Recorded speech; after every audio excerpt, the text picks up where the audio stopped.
shadows on the wall. Oh, come and lay down by my side till the early morning light. All I'm taking is your time, so help me make it through the night. I don't care who's right or wrong, and I don't try to understand.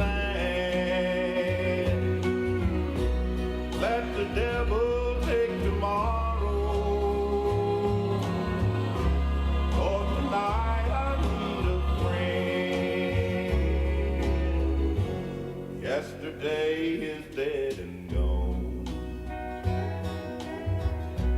and tomorrow's out of sight. And it's so sad to be alone, so help me make it through the night.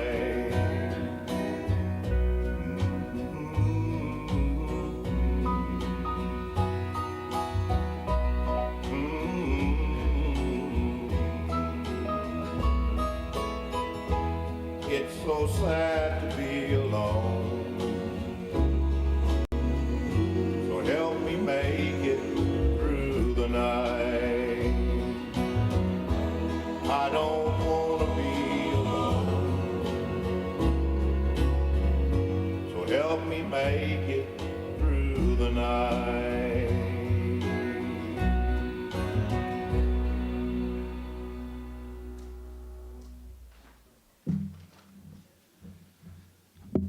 Yeah, welcome everyone. It's good to see a great crowd here to do a send-off for Margaret.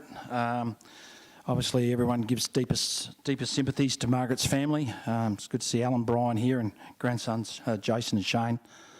It's pretty special for you guys to be here, and it's really a celebration of a very interesting life. I think we've all come across Margaret, that's why there's such a good crowd here.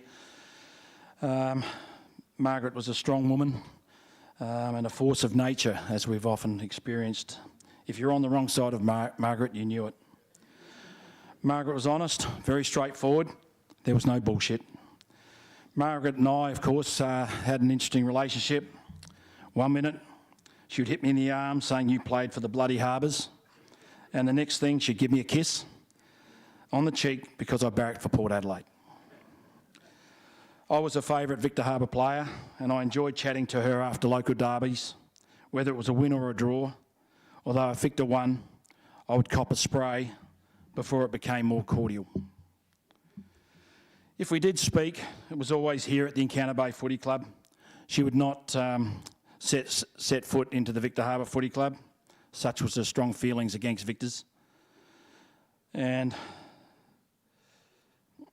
she would not, she'd not step here into the Victor, but she must have been worried she would probably catch some sort of disease if she did come to Victor, so she stayed well clear. I guess she warmed to me, mainly due to my friendship I had with Alan over many years, but also had a great friendship with Brian. We played a lot of cricket together, and who can ever forget Brian when his working life at Woolbay Lime.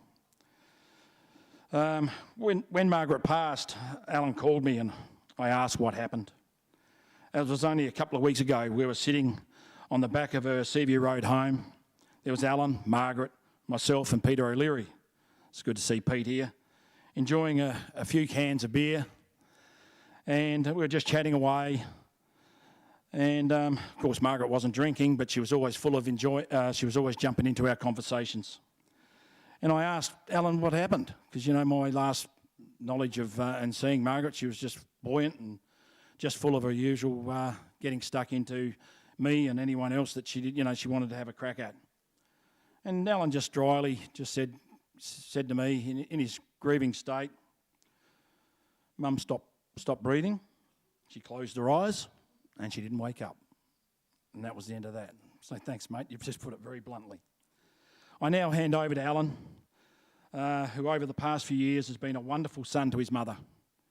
Margaret loved Alan so much, and if anybody ever said a bad word against him, Oh my God, good luck. Over to you, mate.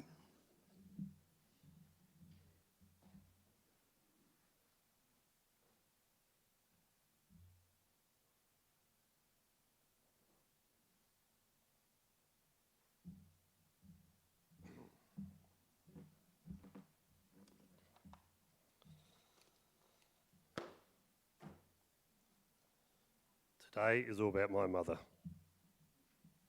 Once of. I've been told to talk slowly and clearly.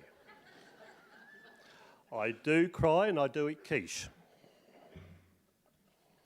Good afternoon, everyone. I would just like to thank you all for coming along today to celebrate Mum's life. A special thanks to Simo for emceeing. It is very unusual for a Victor Harbor Football Club member to be in here in our great Canterbury club rooms, but Simo and Mum had a special bond, their love of Port Power. Now, we laid Mum to rest this morning at the cemetery with Dad, so that's why there's no coffin here today. Now, I would like to share a bit about Mum's life. Margaret was born at the South Coast District Hospital on the 24th of May 1933 to Cecil and Hilda Stevens, the second of 3 girls. Their home was on the corner of Oval Road and Sturt Street. Mum's dad had a horse-drawn carriage that would use to take visitors to Glacier Rock, Homash Falls, the Bluff and many others. And Mum's mum would make scones for the visitors, early days tourism in Victor Harbor. Mum would often recount the story of when she was a young girl and used to walk the horses across the Anzac Bridge, which used to go across the Inman River by Sturt Street, down to Maud Street to Billy Armstrong's blacksmith shop to get the horse shod. On arrival, Billy would say, "Take that bloody horse home, I haven't got time," but Billy's wife, Maudie, would say, quick reply, "Of course you have, bloody Billy, hurry up and bloody do it." Billy was a shit stirrer. Now, Billy was Alan and Faye's grandfather.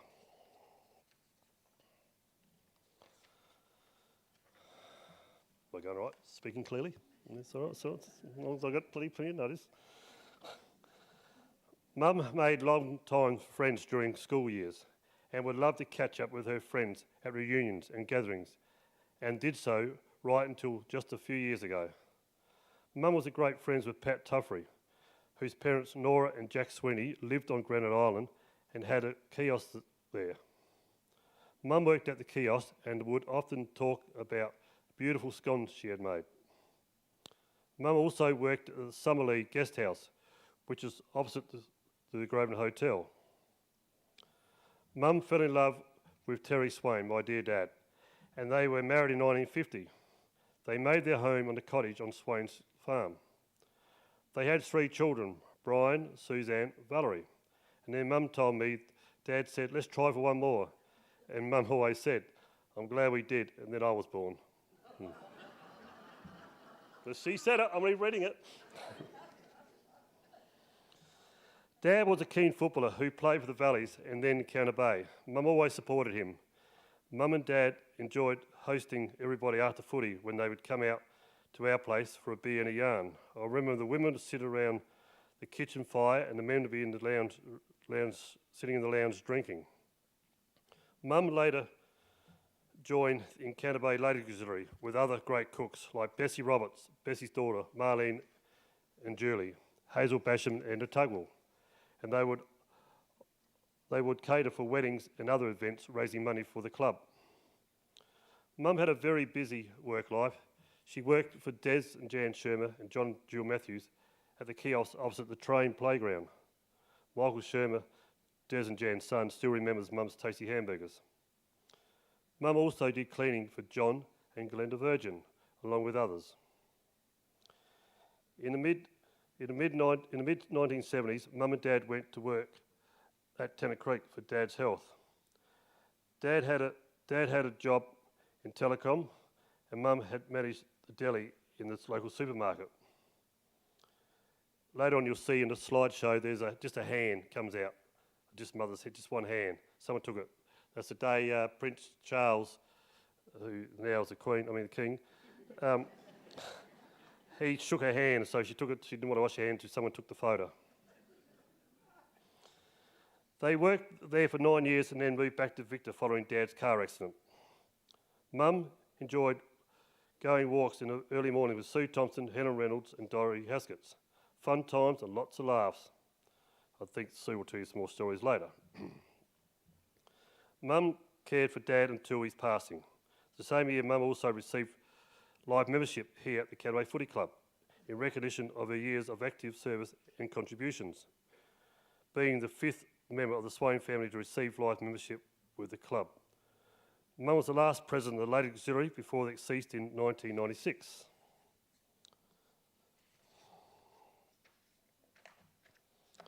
Going all right. Over the years, Mum enjoyed the company of close friends, Helen Anderson and Janine Newton, who would often come up and visit and have a cuppa and a chat. Mum and I had a special bond. We spoke the truth, no bullshit. We could say anything to each other and shared lots of laugh. On my birthday last month, Mum told me I was going to be 100. I said, no, 66. She said, no, you're going to be 100, don't lie. I said, I might bloody look it and feel it, but I'm not. Then we both laughed. I remember years ago, the neighbour who lived behind us, our place, said, how's your wife going? Well, Sue told him. Because we didn't mix words, we said what we thought. Sue told him, and it's not my mother, it's my wife, it's not my wife, my mother. And we had a good laugh at that one too. Every day you spent with Mum was special, even those everyday moments that memories are made. On Friday nights, the boys used to come up to our place for a beer in the shed. Mum would come out the shed and see the boys for about an hour. If everybody gave her shit, she didn't want a walking stick. This year I didn't open the shed for the boys as Mum was slowing down a bit. So some of them would come up to the house on a Thursday and Friday nights. On 30 nights, Whitty would come up. He would officially call Mum Miss Margaret, which Mum seriously loved. Mouse. Mouse would also visit. As soon as he walked in, everything changed. He would always just laugh at the first thing Mum said. If Mum was feeling down, he would stir up by saying, too much cherry brandy, Marg? To which her reply was, bloody mouse. As a mate of my Mouse, I want you to know you've got that gift. Give you a Western or 4, and when you leave, everybody's in a better place. On Friday nights, Jimmy the Irishman, would come over with Michael Tuffrey. Mum looked forward to seeing these two blokes. Jimmy would always give her a hug and a kiss and talk about her favourite footy team, Port Adelaide. While Michael was a Crow supporter and would love to stir Mum up, she would just look at him and say, bloody Crows. Mum also found a fellow Port Adelaide supporter in her local doctor, Dr. Graham Wildman. After Mum became unwell to go to the surgery for appointments, Graham would kindly do home visits. He even did an extra one visit after Port beat Carlton. They both ganged off me and rubbed it in for that day. Thanks, Waldy. I would like to thank Dr. Ross Greasley and other doctors and all the Victor medical staff for their kindness they've shown to Mum. There are many people I'd like to thank. Carol and Vicky and the staff at Southern Cross Care, also Lee's and staff from Resthaven, and Kerry and Meredith, the Saturday girls, who provided care for Mum so she could remain living at home. In those last few days, I greatly appreciate the support from Sally and Laura for palliative care team. The hotline was such a valuable support for me during that time. It wasn't just the paid support that helped me through. When I needed help, Ken Rugi, you awake? Adjust. Ken Rugi would be there like a flash, except Thursday and Saturdays, which is golf days. He would come up Friday afternoons around 3:30, give Mum a big hug and a kiss, and drink my beer. That doesn't sound like you, Ken, but it doesn't matter. Another one of Mum's love, as he was also a Port Adelaide supporter. Ken told me today that if anybody comes up to him after the service and say they barrack for Port, he will buy them a drink. I reckon about 7/8 of this in here. Special thanks to my dear Marlene, who's always been there and given me a hand when I needed it, especially near the end.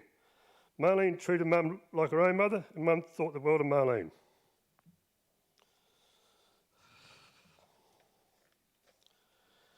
I also need to thank Kathy and Michelle for supporting me in the final days once Mum could no longer get out of bed and needed to be two people to turn her. It was important for me that Mum was comfortable and really well cared for. Now, I've done this without the support of great friends. I couldn't have. Those I mentioned, anybody else who had helped me out. Mum and Dad shared a beautiful marriage. They were so devoted to each other. Hang on. Sorry. Oh, I shouldn't have done that.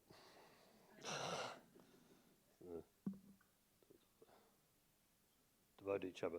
And Mum missed him terribly right to the end of her days.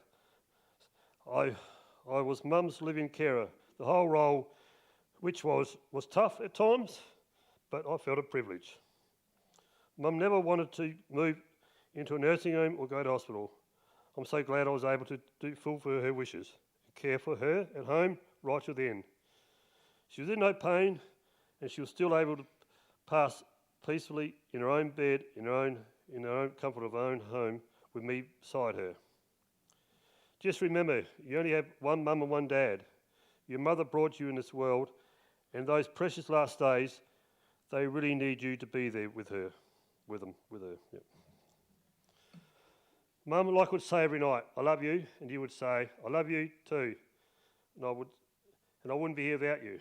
Then I'd say, nor would I, followed by, I love you more, kiss goodnight. Now you're reunited with Dad. Thank you.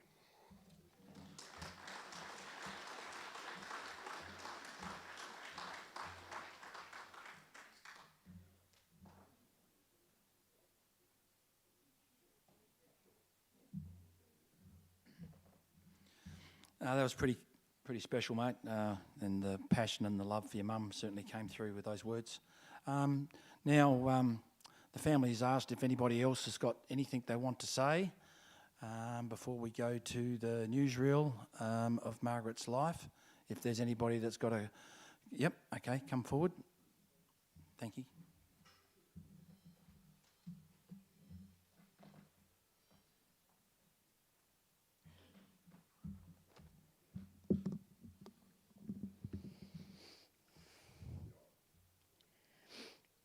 Hello everyone, my name's Sue Thompson and I've had the absolute privilege to be friends with Margaret for well over 36 years. We first became friends when Peter, my husband and the kids, we arrived to Victor Harbour and Encounter Bay Football Club in 1989. Margaret promptly took me under her wing and I haven't left since. I worked on the Encounter Bay Ladies Committee and she showed me the ropes. Our friendship was based on good times, laughs, truthness and usually cake and cream.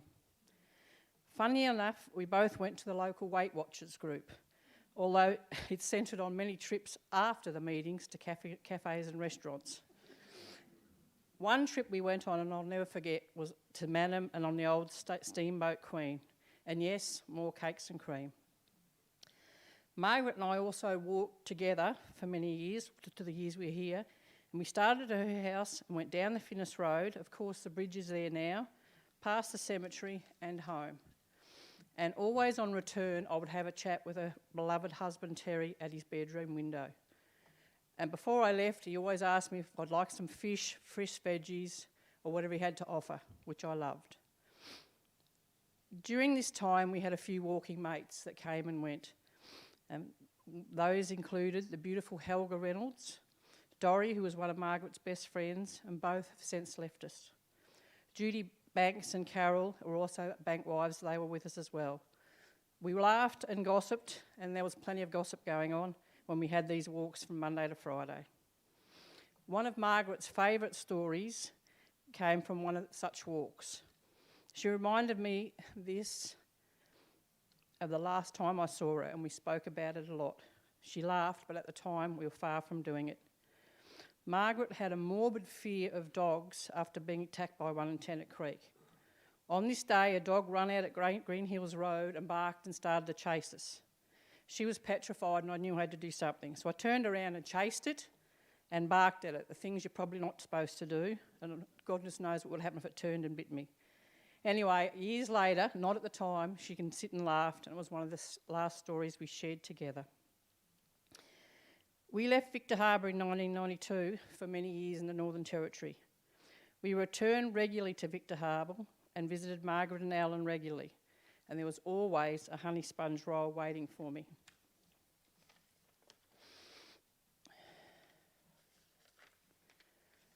Both Margaret and Alan were tremendous support when my mother passed away in 2003. It gives me huge comfort that they are both very close together now and I can walk down the hill and visit them both. There was never ever a cross word between Margaret and I. We did share a lively hatred for each other's football side, her beloved Ports and my Geelong Cats. I think in the end we just didn't talk about it. Margaret would always say to me, even the last time we saw each other, "Sue, I'm so lucky to have Alan and I wouldn't be here without him." We all know what a phenomenal job Alan has done for Margaret over the years. In fact, I think it's safe to say there's not too many children that have done the same for their parents. I'll end this in saying I was lucky to have Margaret Swain as a dear friend. I'll remember her to the day I die. Rest in peace, Margaret. I miss you already.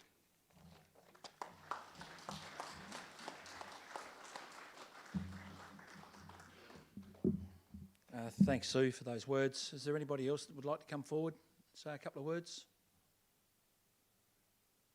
Nope. Okay, we're now going to the reel and some songs. And yeah, let's sit back and enjoy the journey of Margaret Swain's life. Thank you.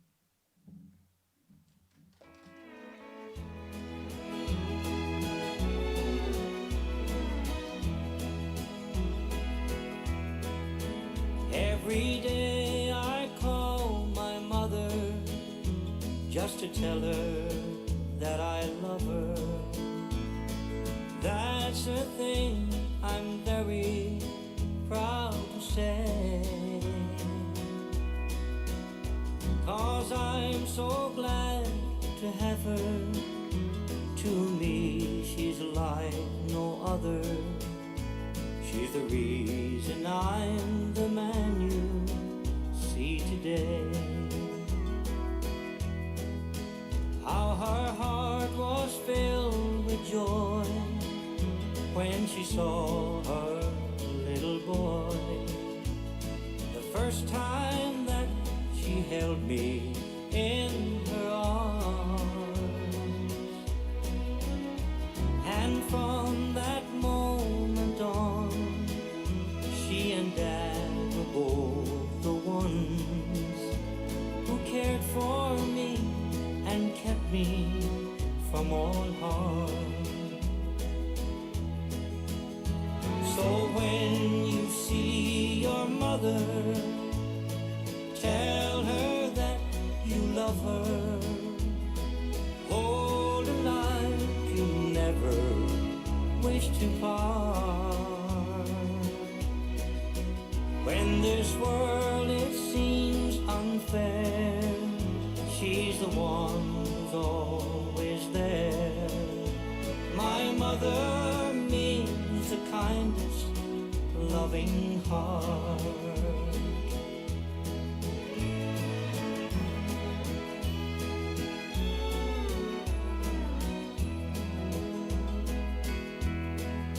Since I've grown from boy to man, I've come to understand the love that lives within a mother's heart.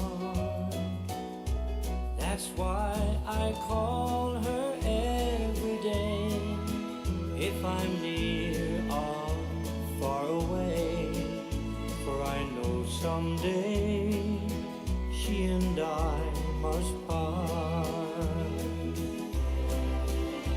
So always hold her dear as you count each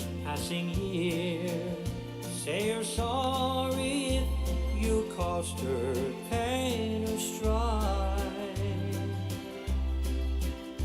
And when it's your birthday, just call her up and say, thank you, Mom, for giving me the gift of life.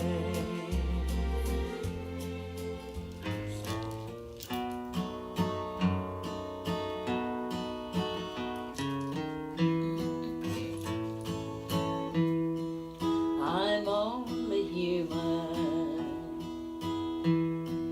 I'm just a woman. Help me to believe in all that I am and all I can be.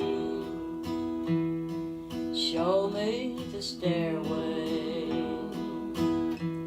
that I have to climb. Lord, for my sake, teach me to take one day at a time. One day at a time, sweet Jesus, that's all I'm asking from you. Just give me the strength to do every day what I have to do. Yesterday's gone, sweet Jesus, and tomorrow may never be mine. Lord, help me today, show me the way, one day at a time.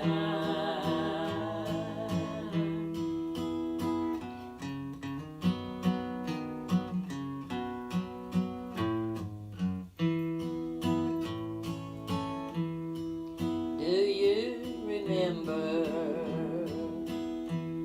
when you walked among men? Well, Jesus, you know, if you're looking below, it's worse now than then. Cheating and stealing, violence and crime. Lord, for my sake, teach me to take one day at a time. One day at a time, sweet Jesus, that's all I'm asking from you. Just give me the strength to do every day what I have to do. Yesterday's gone, sweet Jesus, and tomorrow may never be mine. Lord, help me today, show me the way, one day at a time. Lord, help me today, show me the way, one day at a time.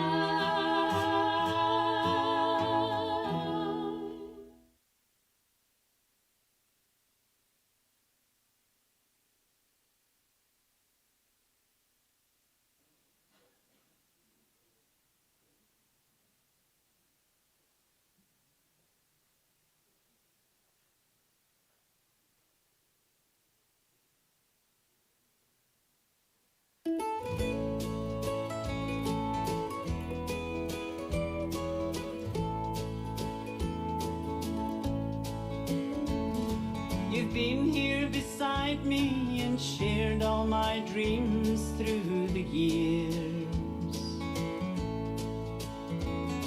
We've shared all the laughter, and sometimes you've dried all my tears. You stood close beside me and held me when good times turned bad. I need you to know you're the best friend that I've ever had.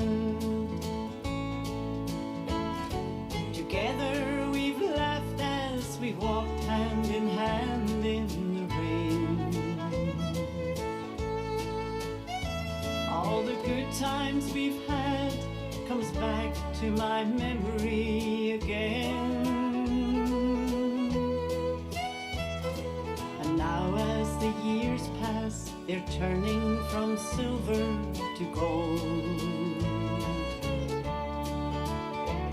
I pray we will share them together as we're growing old. You're my best friend, the one friend I know will be there come what may. You're the one I depend on, the one friend I turn to each day. So if sometimes I hurt you and things that I say makes you sad, remember I love you and you're the best friend that I've ever had.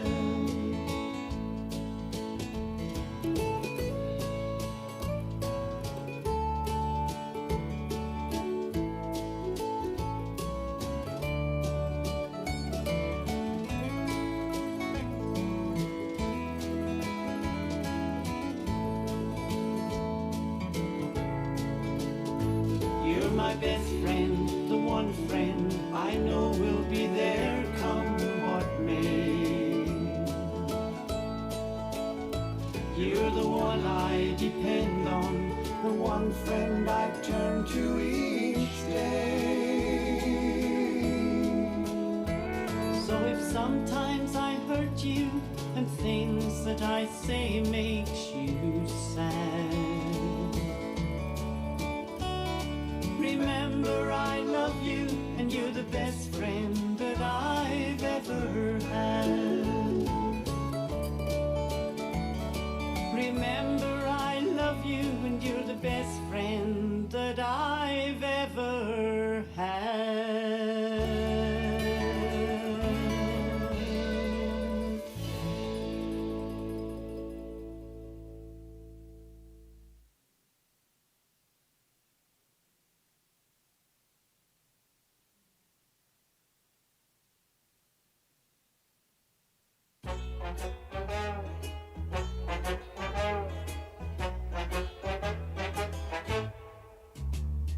We are the Navy Blues. We are the old dark Navy.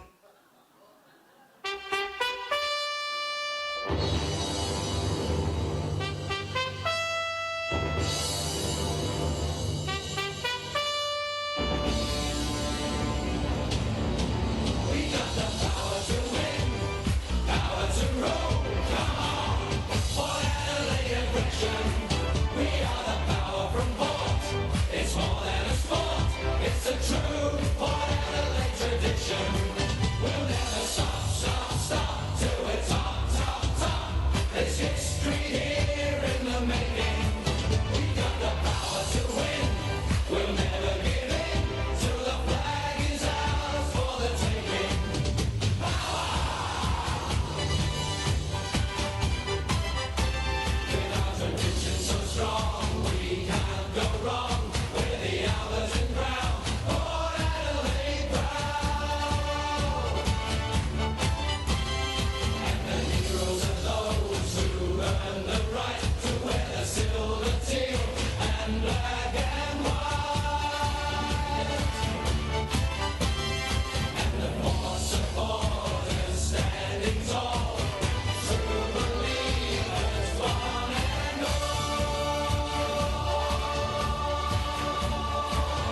Okay, just want to, from the family, thank everyone for coming today. That's the end of the formal proceedings, but now it's time for us all to get around. I'm sure everyone's got a great couple of stories you want to share about Margaret and, in extension, the whole Swain family, because really they are, in context, they're a great conversation piece because there's a story about all of them. And, but again, the family just want to thank everyone for attending. It's a great crowd to send Margaret off. And there's some really good identities in this room, a lot of characters, which is what Margaret attracted. So let's all get about, have a couple of drinks. But at 3 p.m, the family are going to do we're going to do a toast to Margaret Swain and everything she's meant to the area, especially when you think she was born at the South Coast District Hospital and she was able to pass away in her own home at Seaview Road. It's pretty special. Okay, thanks for coming.